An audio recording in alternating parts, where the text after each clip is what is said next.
మూడు పార్టీల్లో, కూటమిలో ఉన్న మూడు పార్టీల్లో వాళ్ళు సర్దుబాట్లు చేసుకునే వరకే ఉంటుందా?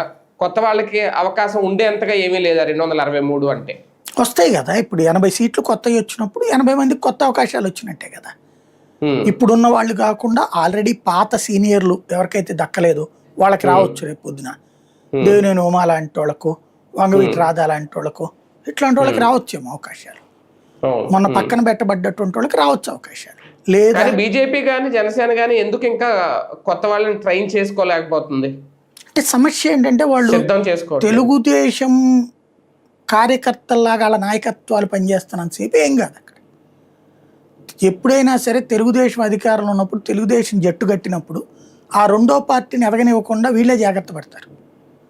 ఆ ట్రాప్లో పట్టడం తరతరాలుగా ఉంది. అది ఇదివరకు కమ్యూనిస్టులు అట్టాగే సర్వనాశనం అయిపోయారు, బీజేపీ అట్టాగే సర్వనాశనం అయింది. మళ్ళీ పాపం ఆయన పుణ్యమని, మోడీ పుణ్యమని ఏదో పైకి లేస్తుంటే మళ్ళీ తీసుకెళ్ళి వీళ్ళు ఆయనకే రాసిచ్చేస్తారు చంద్రబాబు గారికి. ఇదివరకు ప్రజారాజ్యం పోయింది, కమ్యూనిస్టులు పోయారు, ఇప్పుడు జనసేన. అంతే. నువ్వు ఎప్పుడైతే నీ కార్యకర్తని, ఇప్పుడు తెలుగుదేశం ఏముంటుంది, నా కార్యకర్త నాకు ఫస్ట్ ప్రయారిటీ అయ్యా, నా నాయకుడు నాకు ఫస్ట్ ప్రయారిటీ అయ్యా అంటున్నాడు. అంతే కదా అంటుంది. వాళ్ళ రక్షణ కోసం నేను ఎంతైనా చించుకుంటానంటుంది. పవన్ కళ్యాణ్ గారు ఏమంటున్నారు, తెలుగుదేశం రక్షణ కోసం నా కార్యకర్తను నేను త్యాగం చేస్తాను అంటున్నారు. మీరందరూ వెళ్ళి వాళ్ళు చెప్పినట్టేనండి అంటున్నారు. మీకు ఇబ్బంది అయితే మూసుకు కూర్చోండి అంటున్నారు.